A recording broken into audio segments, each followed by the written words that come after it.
Welcome to the Root of Power podcast, where I teach you how to step into your power, find alignment, and create a life that you love using holistic methods, interviews with industry leaders, and inspiring stories from people who know that true freedom is found within. I'm your host and health and wellness bestie, Amanda Chills, and I'm so proud of you for choosing to step into the root of your power.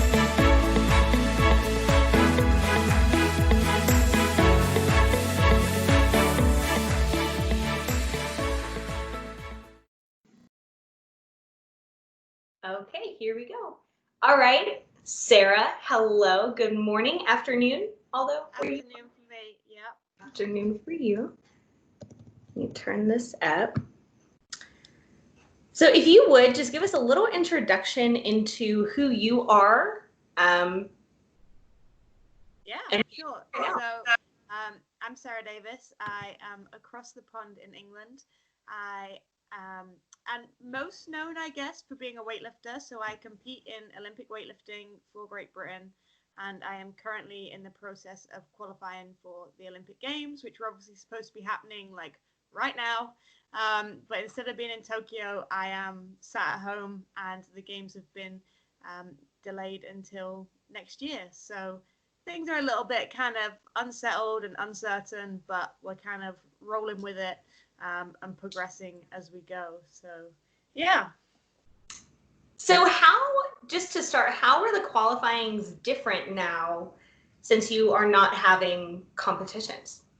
So everything's basically just been delayed. So because we were supposed to have a bunch of competitions in like April time at this year, which would have been like the final qualification, everything has basically just been pushed back 12 months. There was talk of some competitions happening in like November time. So for us, we'd have like European Championships in November.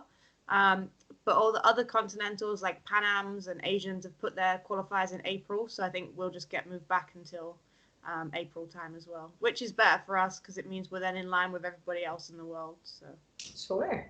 So how are you training then? So it's been unsettled given like the whole COVID thing. So because we went into like hard lockdown here in England and the UK. So that was back in March. Like they closed everything basically apart from like the grocery stores. So everything closed down. No restaurants, no bars, no non-essential shops. Like so all the clothing stores and everything closed. It was literally just like our Walmart equivalent that was open and stuff like that. So when that happened, I actually moved back in with some friends that I lived with last year because I live in a like one bed apartment on the first floor. And in my head, I was like, yeah, I can take the squat rack and the weights and I'll just set them up in my house. And then my friends were like, don't be an idiot. Like, just move back in. Because they do kind of weightlifting too, but just for fun. They were like, move back in with us, bring your equipment, and then we'll set it up in the garage. So then, like, I got some company and people to train with, and they got the equipment to train with too. So it was a nice little bargain because I think the amount of time we were in full lockdown for, like, if I'd have been here on my own, like it would have been really tough. So I'm forever thankful to those guys for letting me move back in there for like 10 weeks, I think it was. So I lived with those guys for 6 months last year where I was sorting out my personal stuff, which like I'm sure we'll talk about. But so I moved back in there with those guys for 10 weeks and that was cool. And then we got a return to elite training. So like in May, June time, we started to lift some restrictions, but not many. Like non-essential shops started to open back up and like elite athletes, so like our soccer players and like people training for the Olympics and stuff, they were allowed to go back to training before the gyms generally opened. So I started back training then, and then as of the last 2 weeks, our gyms have finally opened back up to the public. So we've got some normality starting to resume 6 months later or whatever it is, which it's been crazy. And like I had to adapt my training. So like when I was at my friends, like I was still training, but kind of not as hard. And in some respects it was nice because it gave me a bit of a break because I've been training so hard in like Olympic qualification and the physical and the mental like that goes with that, like the dedication and just constantly like all day every day, that's what you think about. Like So it was kind of nice to take my foot off the gas a little bit. But the first kind of week or so I was there, we still wasn't sure what was happening with the Olympics. And then I'm glad I was there, because then we finally kind of got the call. But the issue was, we only found out about the Olympics the same time as everybody else. Like, so when it hit the mainstream media, that was also when I found out, which, yeah, was a little bit like, you know, not cool. So it was actually, I think, maybe it was mom or one of my friends that texted me and was like, oh, I can't believe the Olympics. And I'm like, wait, what? And then I look at my phone and it comes up on like the news app or whatever, which I think is a little bit insensitive coming from like the Olympic Committee, that they kind of rolled it out to the media before the athletes that were kind of there. So I had a little bit of a wobble and a bit of a cry, but it was kind of like more of a relief thing, I think, because it's like, you don't know what everyone else in the world is getting up to. Like, if the games had been this year, you know, there's some people that are in national training centers that just locked down there, and they were then still able to keep training and stuff, whereas we'd have been at a disadvantage and everything else. So it was the best thing, I think, for everybody that the games got moved. Yeah, but things are starting to look a little bit more normal now, back to like kind of normal looking training. It's just difficult, like having the motivation to train when you don't know when you're going to compete. Like, because although keeping fit is a nice like byproduct of what I do, like it's not why I do it to compete. So it's kind of, yeah, it's a tricky one, but we're managing it. And, you know, we've had good communication with my teammates and staff to keep that kind of motivation going between us. And now things are opening back up, we can kind of train together a little bit more again and like support each other, which is cool. So it sounds like so much of that motivation comes from the team aspect too. That must have also been hard in lockdown, because you're locked out. Yeah. So although it's like an individual sport, like, you know, we are a team, and there's like 4 of us girls that will be going to Tokyo. And so in December, I moved house, and I moved to this new area so that I could train with one of my teammates. Because before, like, both of us kind of trained on our own, and it's really important to have that like support system. And like, she understands, she's going through it, and like, we're not in direct competition, which is a good thing. Like, we're not in the same weight class, so we're not like competing against each other. Like, we're on the journey together, working towards the same goal together. And just having that support and someone that gets it, and you know, that, you know, gets the lifestyle as well, like compared to kind of normal friends who like party, eat out, like all that kind of stuff. Like, yeah, we do a little bit of that, but it's about having someone who gets, you know, how you're relaxing time and just doing nothing, and you can just kind of chill out together, watch Netflix, eat cake. You know. So it sounds like you guys are really good. One of the things that I try and think about for other people in my field is collaborators, not competitors. Yeah. So that sounds like it really works out for you, because it changes the dynamic between like, we can't be friendly, we can't learn from each other because we're competing. Instead, it's like, you're a boss, I'm a boss, let's boss together. Yeah, exactly. And I think it's something that as a team, like, we've developed ourselves over the years. So for a while, me and the other 2 girls were actually all in the same weight class. So we were kind of the full epitome of like frenemies. Like, we go away together to competitions, like, but then we compete against each other, but then we go out and party after together. And it's kind of like, you know, we all got along, but at the end of the day, we were competing for the same spots on, you know, world teams and everything like that. So now that we're all in like separate weight classes, it's cool. So yeah. So you moved last year. Can you tell us a little bit about why you moved? Yeah. So I mean, I started weightlifting when I was studying at university, because I met my then boyfriend, Jack, who was a weightlifter, and he was like, hey, why don't you give this a try? And I was like, yeah, okay, cool. Like, I wanted something to help me like keep fit and something to focus on, because I did gymnastics as a kid and I'd stopped doing that, and suddenly had all this time and didn't really know what to do with it. So it kind of worked, and it turned out I was quite good at it. So yeah, I kind of stuck at it. And True. You're quite good. So me and Jack dated for 8 years. 2 years ago, he asked me to marry him, and I was like, obviously it was like, yeah, cool. We just both competed at the Commonwealth Games together, which is our equivalent of like Pan Am Games for you guys. So it's like the Olympics, but on a smaller scale, with a bunch of countries that Britain used to rule. So, I mean, there's controversy around that these days, so we won't go into that too much. But we'll just Commonwealth Games, skirt. Yeah. So we both just competed there, and then took an amazing holiday in Australia, and he asked me to marry him, and we were supposed to get married last November. And then, so after the Commonwealth Games, he moved away to study for a year, and it was like, cool, like, I'll stay home, like, I'll take care of the dogs and the house and everything like that. Like, you go study so that then you can get a job and everything else. Anyway, while he was away, he found somebody else, and like 2 weeks before he moved home, and like, it'd be 5 months before we were supposed to get married, he was like, I just don't love you anymore.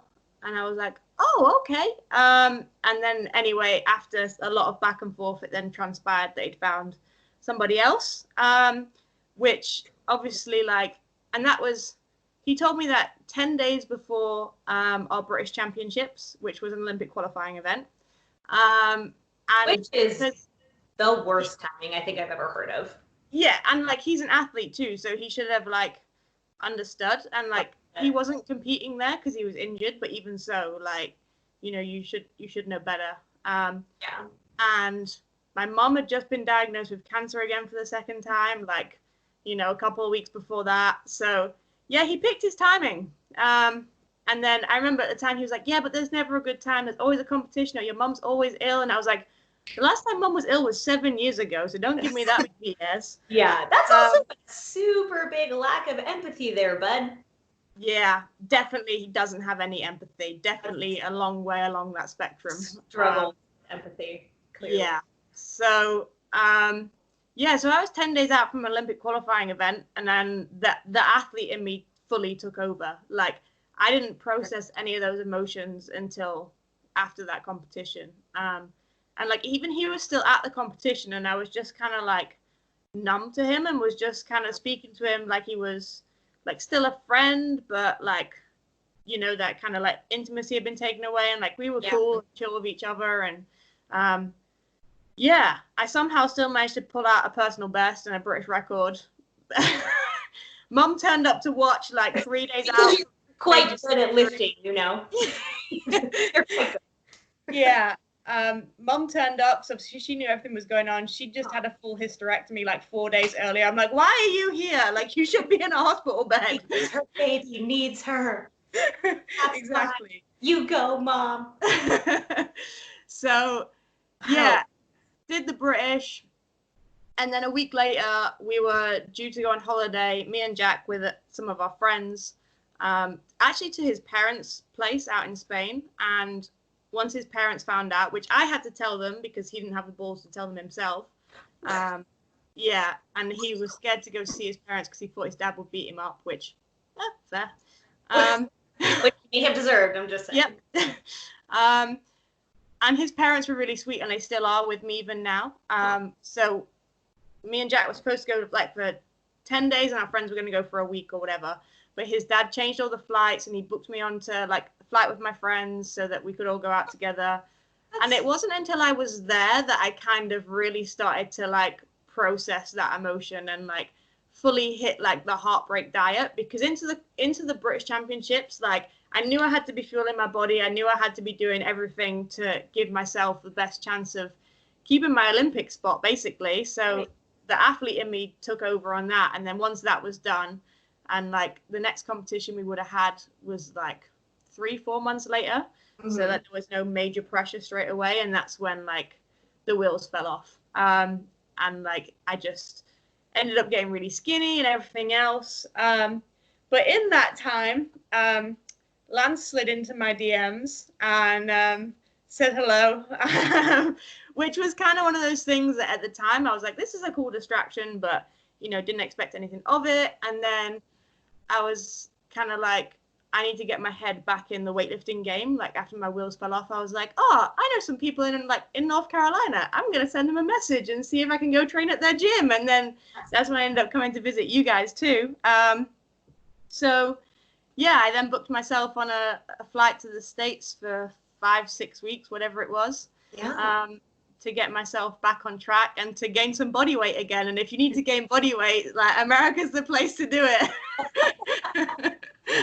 Oh, we're number one in something.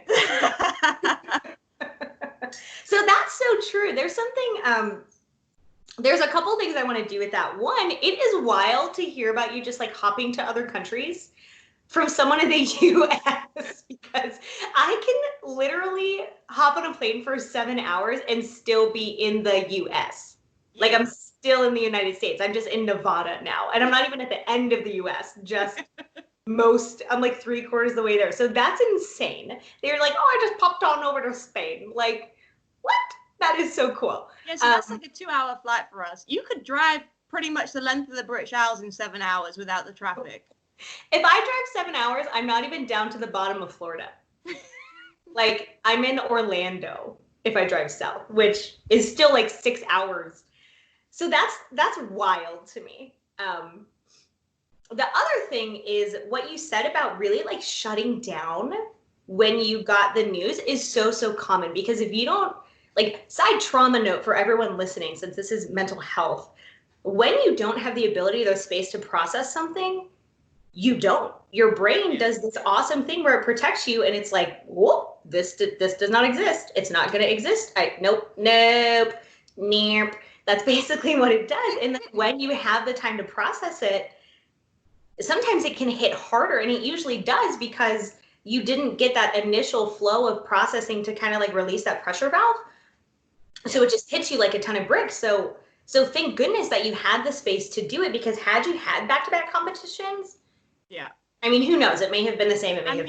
I still think that, like, in some capacity, I still did that. So it all happened around like the end of May, early June. And I wouldn't say that I'd fully processed it until like the new year. Like, so after that, like, because obviously me and Jack lived together and everything. So I moved in with the friends I was talking about. But then I kept myself busy. So like I went to the States for 6 weeks. Then we had the World Championships in Thailand for 2 weeks. And then October, I went and visited my friend in Switzerland. December, I was in Canada for 3 weeks. Like, I fully kind of, kept myself busy, because I felt like that was kind of the right thing to do in some respect. Yeah. And obviously, like, I still had my bumps along the way where I'd be hit with emotion. But then it wasn't until like December when I moved here, and like I moved to a new area. Like, I knew some people here because I knew people from the gym, but then I'm suddenly like in an apartment on my own, and it's quiet. And that was when I was like, okay, like, this is my life now. Like, it's all fun, like traveling and stuff. Obviously, that's just not sustainable long term. And like, obviously, I'd processed it over time, and kept myself distracted with stuff and everything else. But I wouldn't say it was until kind of like January time that I'd fully, found myself again and like remembered who I was, because where Jack was a lifter as well, and like we used to run our business together, it was very much like Jack and Sarah. Like, I'd lost just Sarah, which is, and when you're in a relationship that happens, but where we had, the business together, like our job, our hobby, like whatever you want to class weightlifting as for us, like it became that one thing. And like when it came to sponsorships and stuff, like it's only now that I'm separate from it, I'm like, actually, I think that was, kind of put companies off almost from sponsoring me, because it was like a package deal, and like they weren't really in it for that. But what was quite interesting was one of his friends reached out to me a little while ago to get some weightlifting help. And this is someone that he went to school with. And he messaged me, and I was like, that's odd. Like, because why would you pay me when you thought you could go to like your school friend and they do it for free? And he messaged me and he was like, can you help me with this? And then he was like, oh yeah, by the way, like, I did always wonder what would happen when you became more successful than him. And I was like for his friend to say that, like, this is a guy I've only met like twice. Yeah. And he just like popped up in my messages, and I was like, what, for someone's friend to say that, like, to acknowledge it. Yeah. And I think that was a big part of it, is for the longest time, he was a successful one. And then it started to switch gears, and he just didn't know what to do with it. So doesn't excuse the behavior. Sucks for him though, but like, Then he got injured, and my mum went, calm as a bitch. Oh, poor guy. So I struggle with people who struggle to process like big emotions like that, like jealousy and feeling inadequate and all of those things. And it's hard. And I try very hard to take the empathetic route and say, like, growing up, but man, that must be so hard for you. Like, but people always have a choice, I think, and we'll leave it there because I want to pivot. But like, people have a choice to feel insecure or feel inadequate or whatever's coming up for them, and then to say, why do I feel this way? Where is this coming from for me? Because that's not about you, right? Like, that's about how they feel. And so many people, and this is what I teach all day long, like, other people's emotions aren't about you, and your emotions aren't about other people. They may trigger it, they may spark it, but it's about you. So that's telling you where you need something, you need validation, or you need reassurance or whatever. But so many people are really not taught to look at it and say, that's information my emotions are trying to give me. Like, I need help there, I need care there. And they just like throw it at other people. And it does such a huge disservice to people, because then they're just kidnapped by their emotions all day long. And then they act like buttheads. And it's like and it's not helpful. Like, I've done it. I've been there. Yeah. Everybody's been there. We're all human. And it makes me sad for people, because had he been taught differently, it would be very different. So it sounds like through that space you really had, and I'm not surprised that it took a lot of alone time to really process, because that's usually what it takes. You had to come out and be like, holy shit, who the hell am I? Like, what do I want? What does my life look like now? Because when you're with someone for that long, of course, and you're going to get married, and girl, been there, done that, like, you build a life together. Yeah. So suddenly that person's removed. We started dating like when I was like 18, 19. So between that age and what was I, like 26, 27 when we split, like that summer, like there's a lot of change that goes on like in yourself. And I think, he maybe realized that when he moved away, but I was still living like our life in our house with our dogs. And then he moved away and was like, there's another world out there. Right. Which, has now given me that chance to do. And I'm definitely like happier now. And it's one of those things that like everything does happen for a reason. And, there's someone out there that now, cares for me like I've never known. Because what I'd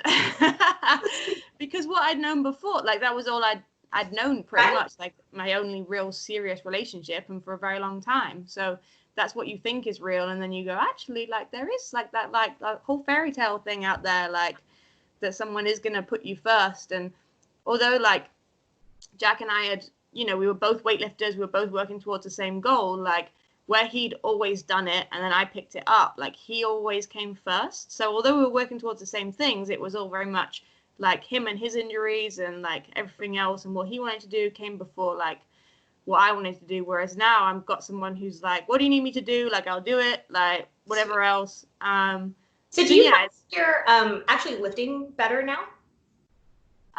Yeah, I'd say so, because before, like, so Jack used to like coach me as well, which made a whole different relationship dynamic even more difficult. But I've now moved down here, so I'm training with Emily, who is good for me anyway, but I'm training at a gym where our national coach is based and another one of the coaches. So like technically I've made good changes. Yeah, it's definitely like made me a better athlete as well. And I think not only physically, because I've got a better training environment and better coaches and everything else, but like mentally, like that ability now to just shut stuff off and like, be there, be present in that moment on the platform when I need to lift the weight. Like with everything that I went through with him, and obviously Mum was sick at the time and going through treatment and everything as well, like my lifting definitely got worse for a while, because obviously like life has to take a focus and things get human. Yeah, exactly. When you're under that much stress, you just can't perform at peak levels. It's not. Yeah, like, and I was still going into the gym and doing my training, but it was more like going through the motions rather than, like purposeful movement. Yeah.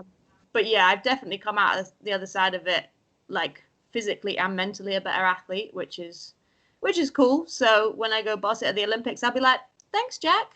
I couldn't have done this with you. But thanks, Sarah, right? Like that breakup has its place in your story, but you're the one who gets you through all of those things. Like, yeah. And again, this is where choice comes in. Like when we're hurt, when something happens, you can stay there, and plenty of people choose to stay in their trauma until it becomes too unbearable, which then they're like, hey, Amanda, I need counseling. And it's like, what up? But I see adults all the time who are so obviously in their trauma. Hello, my ex-husband, like he made that choice. He made the choice to stay in his trauma instead of heal.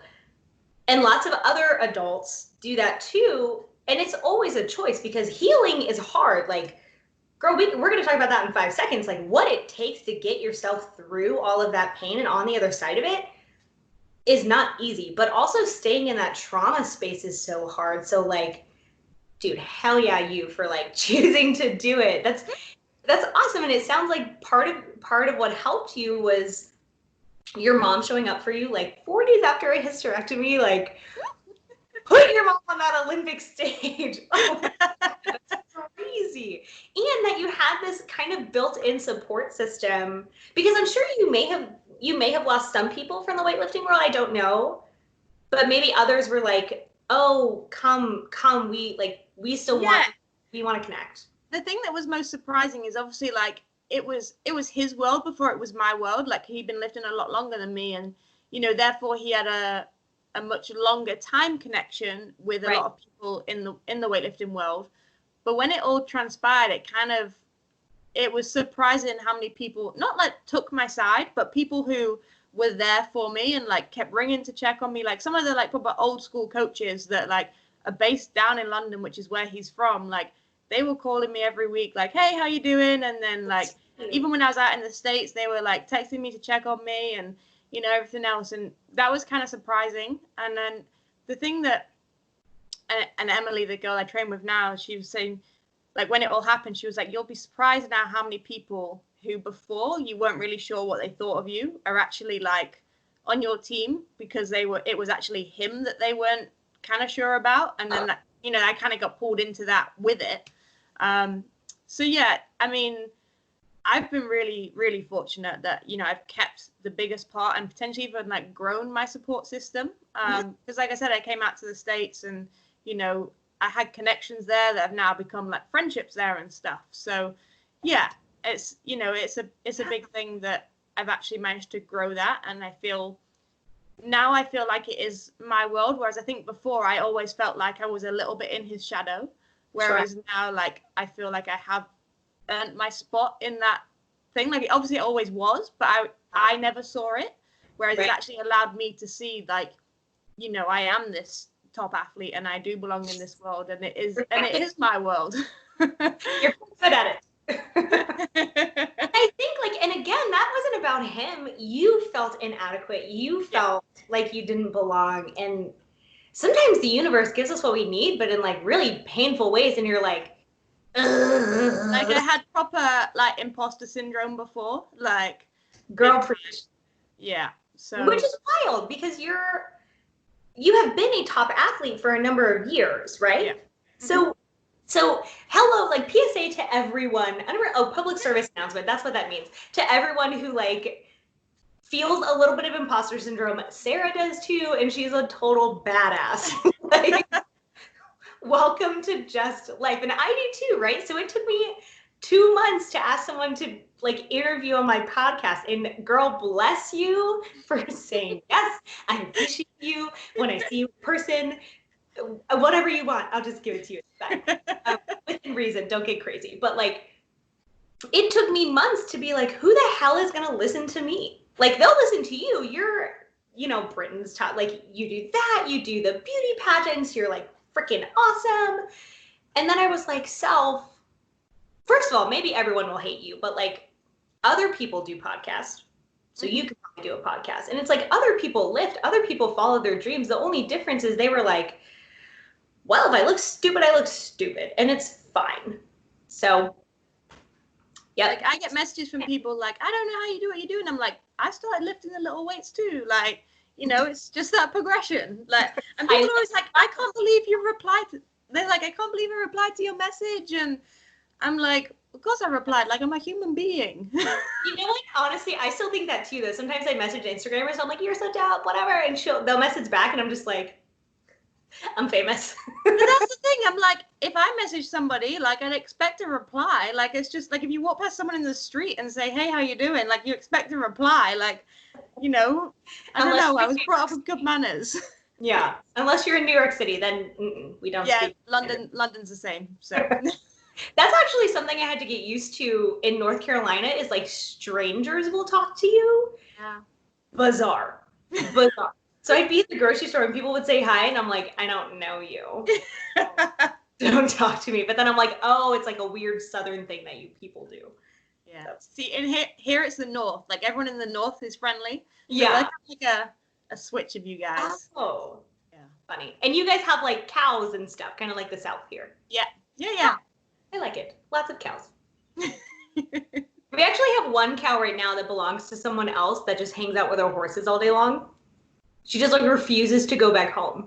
And I'm just like, all right. They don't seem to mind. So I'm like, it's fine. She's very cute. She's like brown. She has little big old ears. Like, she's adorable. I feel like I need a photo of this later. The cow. I will stalk her for you and send it. And put it on my Instagram, and everyone can like comment on my little picture of our, what's it called? Vagabond cow? I guess she's like a hitchhiker cow. Whatever. She's like, I don't like them bitches. I want to be with horses. That's fine. Let me see. So we have not talked about your pageant life. Tell us about that. Yeah, I mean, I kind of fell into pageants. So I was working like you fell into weightlifting? Huh? Like you fell into weightlifting? Just yeah, basically. Both of them just kind of found me. That's awesome. So yeah, I was working in a pub when I was a student, just to, bring in the money.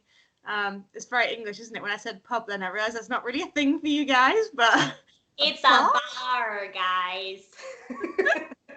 But like a proper old man bar, like a proper old man, like country bar, like that kind of place, but without the cool, creepy like they are here. Huh? Are the old men creepy like they are here sometimes? Yeah. Oh, so that's the same everywhere. Yeah, just without the cowboy boots and country music. Oh, so yeah, anyway, I was working there, and there was an advert for the local like pageant in like a magazine thing that kind of got circulated around, and the people that were there were like, you should enter, and I'm like, nah, that's not me. Anyway, I succumbed to peer pressure and put an entry in. Next thing you know, I've got through to the finals, and I was like, hey, this is fun, I get to wear a pretty dress and all that kind of stuff, and it's just kind of different. Then I ended up winning, and I was like, oh, okay. I'm quite good. So then I went to the Miss England final, which is like a 4-day final. So that's like the equivalent of like Miss United States for you guys, because it then progresses to like Miss World. So I went to the Miss England final and was fully like out of my depth. I was like, I do not belong here. It was. These girls, those women had been doing it for like the pageant circuit they normally start when they're quite young. Yeah, I mean, they don't start quite as young here. We don't really have the same like depth in pageants, which is strange because pageants originate in the UK, but you guys do it better than us. So it's kind of like, okay. But yeah, they've been doing it for like 4 years, and they keep going back to try and get the title and like everything else. And I'm just like, they're like a complete rookie, like no idea what I'm doing. I remember like mom and dad came to watch the final. So it was like, I was there for 4 days, and it was like 2 days of shows. And I text mom like on day 2, and I was like, Mom, I'm starving, bring me snacks. Because it was like proper like what you'd expect, like pageant girl portions. And yeah. Like, I'm not about this life. These thighs need real food. Yeah. So that was in like 2012. So my weightlifting and pageants kind of started around the same time. That's so crazy.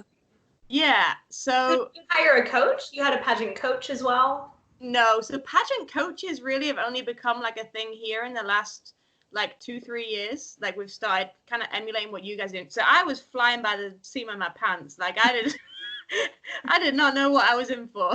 You know what? Honestly, sometimes I think that's the best way to do things. You're like, fuck it. We'll just see how far I can get. And it's like pretty far, apparently.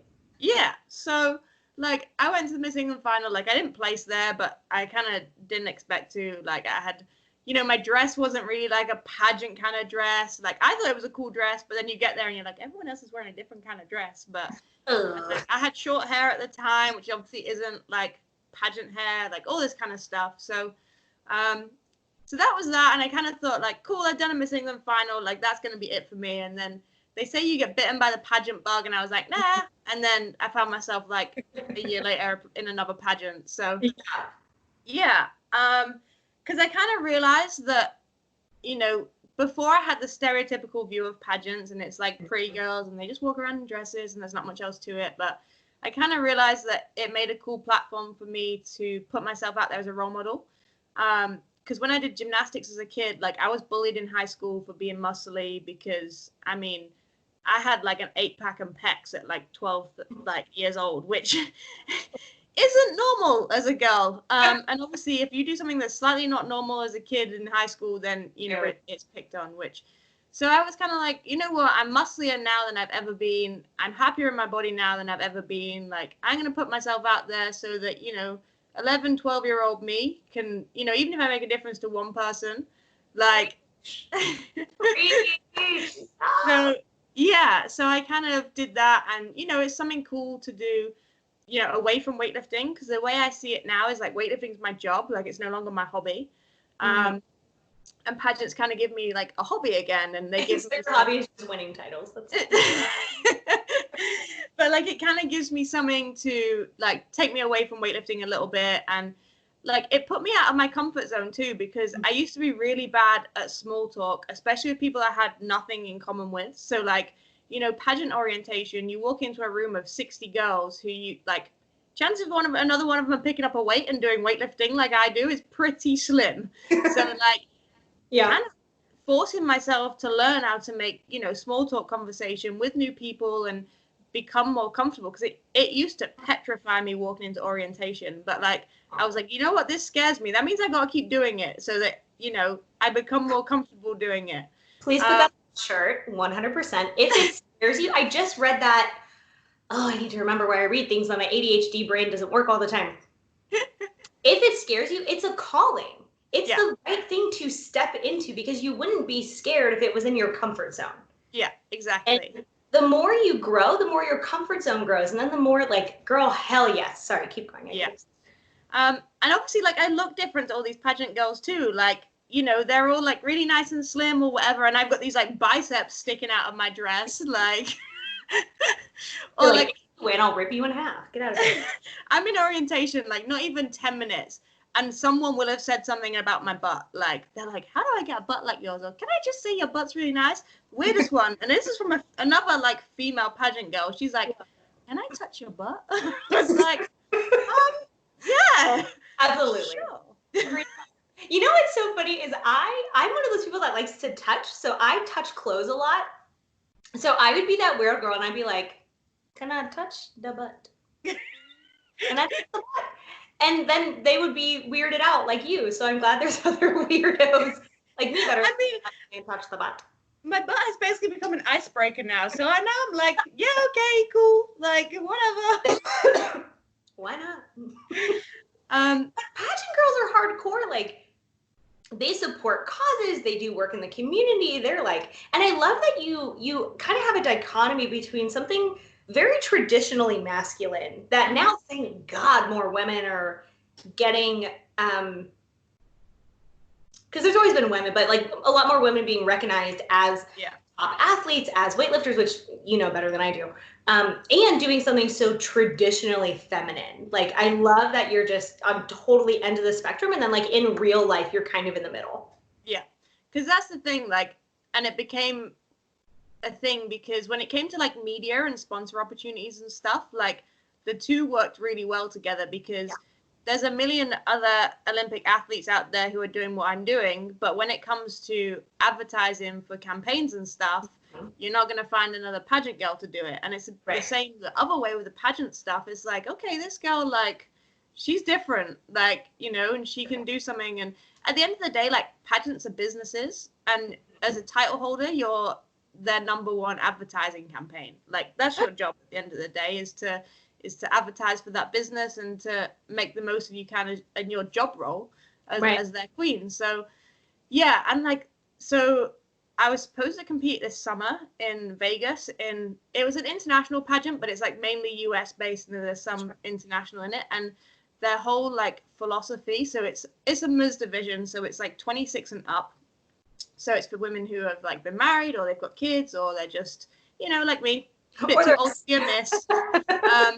But their whole thing is like elegance and enterprise. So it's about like women who are doing stuff for business, and a bunch of them have their own businesses or their own like non-profit or both, or they're like military. Like, there's some badass women. Like, it's pretty cool. Oh yeah. And to like have that support is cool too, because obviously I get my weightlifting support and everything, but then to have all these pageant girls, like when I was, you know, I competed, so that was the thing before the British, when everything went off with Jack, and then competed in the British on the Saturday, and then the Sunday was my pageant handover. So like I was crowning my like successor. Yeah. And I remember being on stage, and like, you know, a few people knew I'd been through. My director obviously knew what was going on. And like, I had to get up on that stage, and I had to smile, and I had to look pretty. And like, that was harder than lifting at the British, especially because like I saw my director in the crowd, and I remember in my swimsuit, because I screw up my walk a little bit, because I see my director and she just gives me this really nice, like, sympathetic smile, and I nearly burst into tears, like, on the stage. Like, don't be sympathetic right now. But yeah, afterwards, everyone's like, oh my God, like, you've never looked so good on stage. Like, you looked insane. And I'm like, well, I just made weight, so I'm, like, a lot leaner than I'd normally be. Yeah. And also, like, I had no choice. Otherwise, I would have cried up there. And then I cried like a baby in my handover speech, because I was like, you guys are amazing, and you've supported me so much. And yeah. Dude, that group of women, having a group of like really supportive women hits so different. Yeah. Like dudes can support all day long, but not like women. Yeah. Like, and that's the thing, like, not as good. People are always like, a pageant's as bitchy as you expect them to be. I'm like, no, they're the opposite. Like, it's a bunch of women who are doing badass stuff. Like, I know women who are like doctors, dentists, lawyers, like setting up their own businesses, like all of this kind of stuff. And everyone like supports everybody. Like, at the end of the day, it's, you know, it's down to the judges on the day who wins. And you can have the same bunch of girls do the same interview, the same routines, everything else, but a different set of judges would pick a different winner, like, because it's just, that's what it comes down to. But it's a celebration of, like, of feminism, and you get all these, like, bra-burning feminists that are like, pageants are like a, you know, all of this kind of stuff. But actually, if they spent time around pageants and see the stuff that goes on behind the scenes, like you said, the amount of money they raise for charities and stuff, like, is crazy. Yeah. And, like, it's one of those things that, like, you always go, yeah, I should do more charity work. And I'm like, pageants actually make me do it. And I know that's kind of like, I shouldn't need something to make me do it, but it's kind of like a win-win, because I'm like, I get something out of it, like those in need get something out of it, like everyone kind of, you know, makes me do my charity work. Volunteer all day long, but like life gets in the way. So, yeah, exactly. No, that's true.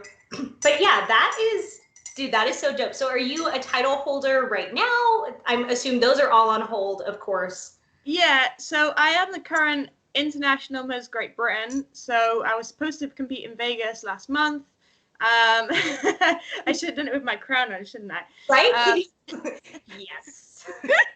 Next interview, we're wearing a crown. I don't have one, but a medal. I'll get a Burger King crown. And it's very American of me. I'll just get a Burger King crown. So yeah, finals were supposed to be last month, and I'm kind of waiting just to find out, like, when they're going to be rearranged too, because basically I didn't enter a pageant for this year because of the Olympics. I was like, Olympics is my focus. Olympics got cancelled. I was like, okay, like, let me find a system. And I've been looking at the system for a little while, because I actually met the current queens, like, last year, and I was like, that looks like a cool system for me. And so the Olympics got cancelled. I was like, okay, like, it'll give me something to focus on this summer. Sure. And then obviously COVID hit even harder, and it was like, well, there goes that. So hopefully, like, finals get rearranged to a time that I can do them. I mean, my ideal would be post-Olympics, because I'm hoping to move stateside post-Olympics anyway. So we'll see how that goes. But yeah, hopefully finals are post-Olympics so that I can still compete. If not, I'm going to have to kind of defer another year or two. So if you move stateside, can you still lift for Great Britain, or would you then be? Yeah. So I can still lift. So if I move, like I'll be moving to study, so I'll only be on like an international student visa. Because to actually like to lift for the States, I'd have to like go for everything and get my green card and like all of that kind of stuff and be a full resident. So that's like, even if I was to try and do all that process, that's like and it'll take you a decade. Yeah. And cost you like $1,000. So yeah. So one of my teammates actually moved out to Australia a couple years ago because her husband got a job out there, but she still lifted for us and everything. It's just it might be like, if it makes travel much more expensive, I might have to, get myself to the UK first and then travel from there. But yeah, it like people do it, and like athletes train in different countries all the time and stuff. So yeah. Cool. So tell us about, because we're at like 45 minutes right now. You're a gem, by the way. So tell us about like what you're doing for the future, moving stateside, like what you want to do for school, and then we can get into like, how do they contact you? How do people work with you? How do they like follow you on Instagram, which plug everyone should, because you're awesome. So everyone follow Sarah. She's freaking great. And she responds to your messages like she was saying earlier. Won't ignore you. So yeah, so what are you doing now? Plans for the future? Obviously, like boss bitching it all day long. So like I said, me and Jack used to run a business together, like in the split. Like I took that, it's now fully my business. Because I was doing okay, girl, like, hello. I just have you opening the door in like a feather robe, and you're like, it's mine now. You know those widow robes? They're like, what husband? I don't know. Yeah, so I run weightlifting coaching like online. So I write people's programs and then give them video feedback, which is kind of cool because I've got like athletes everywhere all over the world now, which is awesome. Do you work with non-athletes? Like if I wanted to hire you? It's not something that I do right now, but it's something that like if someone contacted me, I'd do it. But it's not something that like I advertise, because I'm a qualified nutritionist too. So like. Okay. Awesome. Yeah, so I can kind of help people with all sides of it, and that kind of stuff. And business is growing, so it is something that I want to look into eventually. So at the minute, I'm kind of focusing my attention on coaching the coaches. So like here, although you can do like your official qualifications like through British Weightlifting as like the governing body, it's not that great. So I've kind of developed like a CPD program for coaches. So even if they've been coaching a little while, like they can come and like it's an online course thing. So that's kind of cool, ma'am. Yeah. So that's kind of cool. And basically like longer term, I see myself like working in sport, but in like a kind of more managerial role. So working for like the International Weightlifting Federation or the Olympic Committee or something like that. So basically I'm gonna go back to school and do my master's degree in like sports management. So I'm actually a qualified PE teacher, like sport teacher. That's what I did at uni and taught for a couple of years until I turned into a full-time athlete. So it's a little bit of a change in like direction, which took the parents a while to get their head around. Because, teaching is a safe job and you get a pension and like you're looked after, like all of these kind of things. Unless you're in the US, in which case... Okay, well, here. Yeah, not well looked after here. But yeah, I think it's really hard. That's a generational thing. Especially if your parents have like quote unquote normal jobs and they aren't like entrepreneurs. Mum was a teacher, dad was an accountant, like very normal jobs. So they've always been concerned at me running my own business. But now they're like, don't work. Huh? Because you do they think you don't work because you do everything on the computer? Correct. Oh my God, my dad does that all day long. He says, what do you do all day? And I said, I work. He says, you don't work, you're at home. And I'm like, what? But I think it's taken so I've been moved out of home for 10 years now. And, since I graduated uni 7 years ago, I've not asked for anything from them, financially. Yeah. And I think they finally realized 7 years later that I'm actually self-sufficient and You make money, you pay your bills. Yeah, exactly. So yeah, the thought of going stateside, I think Mum, it never surprised Mum like I thought it would, because she kind of saw it coming. Like as a kid, like I thought about going to American scholarship for uni because I was playing golf at the time. Was quite good at that too. I was quite good. Won all the championships. I was quite good. You're so like of all of us to kind of fly the nest, she kind of expected it from me, but I've not made it that far yet. So she's kind of not surprised by that one and is supportive, which is cool. Very awesome. Mom like ride or dies for you.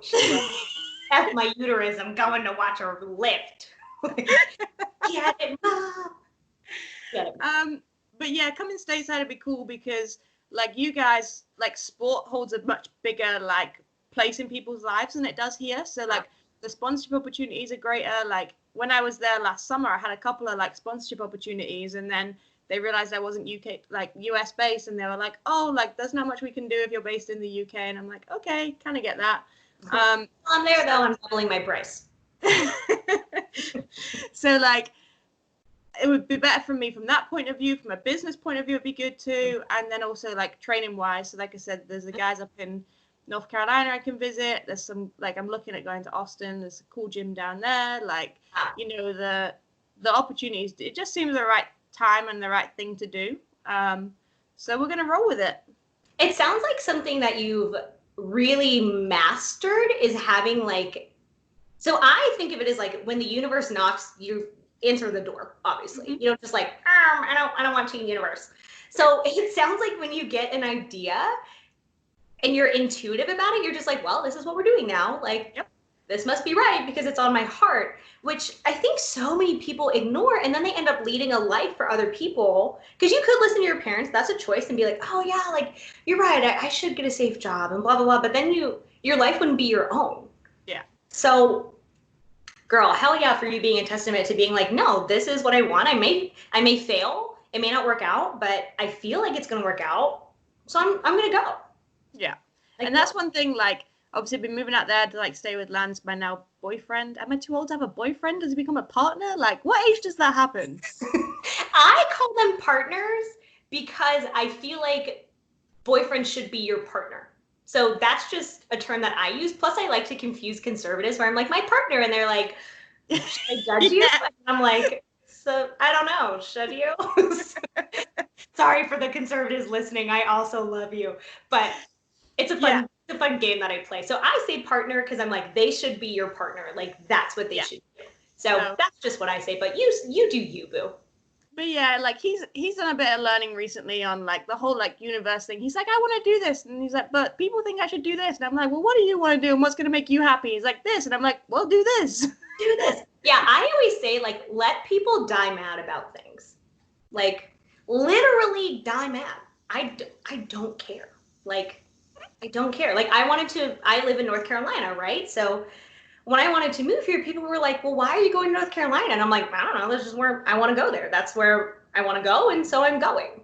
Took me 2 years to get here, but that's because it took me 2 years to find my farm. So for 2 years, I was like, I'm going to North Carolina. That's what I'm doing. The timing just wasn't right. And people are like, well, why'd you move from Florida? And they get very confused when I'm like, I wanted to live in North Carolina. That's it. The universe was like, hey, bitch, go to North Carolina. And I was like, got you. That's where now you gotta live in their best life too. Oh yeah. And my parents were like perpetually, well, my dad is braver than my mom. So he's always like, yeah, I think you're nuts, but like 100% ride or die for you. And my mom is, because she's cautious. So she's like, well, what abouts? And I'm just like, I don't care about those. And my mom, bless her, always says like, you'll never go hungry and you can always come back home. So now they chase goats all day long and they're like living their best freaking life. And ducks. We have little ducks right now that always, because they can fly, right? So they just hop the fence and like live in my yard. It's our best life. It's time. But had I listened to other people, I wouldn't be here. Had you listened to people who were like, girls can't lift, you look like a man, blah, blah, whatever people say about that crap. Yeah, people still say that crap. Oh, yeah, like, die mad. Feel free to take that. Your life would not be your own. And anyway, that's a whole other, like, podcast episode. But that's something that I think people don't know how to do. So I love that by doing it, you give them permission to do it also. Yeah. Which is awesome. Mm-hmm. Hell yeah.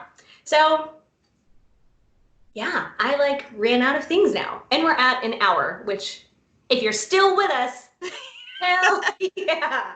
Hell yeah. So where do people find you? We will end on. Yeah, that's what we went to. So Yes. on Instagram, I'm at Sarah D_GB. I have a little blue tick and everything. I still don't know how that got there. People are like, how'd you get a blue tick? I'm like, I don't know. It just turned up one day. Sarah, right? Okay. Yeah. Sarah G_GB. Sarah D, so like for Davis, _GB. I know your last name. I'm just silly. Davis. Nope. Sarah D like Davis _GB. Okay. Yeah. And if they are weightlifters and they want to hire you, they just shoot you a message? Yeah, shoot me a message. The link on there is for my business too, which is Wisdom for Weightlifting, which is the number 4. Yeah, I've got a cute little owl logo now. Like I did a whole rebrand of the business. Like I kept the name, so I was like, people know the name of the business, but we did a whole rebrand, cool new logo, everything else. And then our goals. Yeah, and then I'm trying to set up like a YouTube channel and post stuff more frequently, which is kind of hard when there's nothing going on in the world right now. But I'm the Barbell Queen on there, so the Barbell Queen on YouTube. Yeah. So Sarah D _GB on Instagram, the Barbell Queen on YouTube, and Wisdom #4 weightlifting.com. Okay, so lots of ways to get in touch with you. So yeah, subscribe to her YouTube channel, y'all. Like go follow. Literally, your Instagram is awesome because you're just like lifting all these heavy things, and I'm like, what is life? You're so good. So lifting heavy things, and then I'm like, hey, look, here's a dog, or your little cardinal, y'all. Sarah has this little like fat cardinal that she's been feeding, who is like so persistent and angry with her if she's not feeding him. So if you're interested in birds at all, which if you're not, get a life and be interested in birds, people, go watch her Instagram for this little fat cardinal. Can you please make him a little crown? Like I would stick a little crown on the window so when he like eats, he's like right there. I will love you forever. Yeah. So awesome. Yeah. Dogs, weightlifting. Occasionally I'm like, hey, here's a good picture of me like naked lifting weights that I did for a campaign, which was kind of fun. I'm only there for the naked pictures. Like, that's it. You should do 2 little 5 pounds and then like a little 5 pound at your hoo-ha. That would be, listen, I am gonna forget counseling. I'm gonna do photo shoots for a living now. That's it. Because the cardinal is brilliant and so was that idea. So you're welcome. You're welcome. You can take those, they're free. Thanks. Appreciate it. Awesome. So yeah, well, all right. We've never ended a podcast interview before, so here we go. Like, thank you for agreeing to be interviewed. You are awesome. You are doing dope things. Literally, go follow her, people. Don't know why I'm yelling, like, into the void. Go follow her. Yeah, so that's it. Bye. Goodbye. All right, let me stop recording on this thing. Hang on. Stop recording.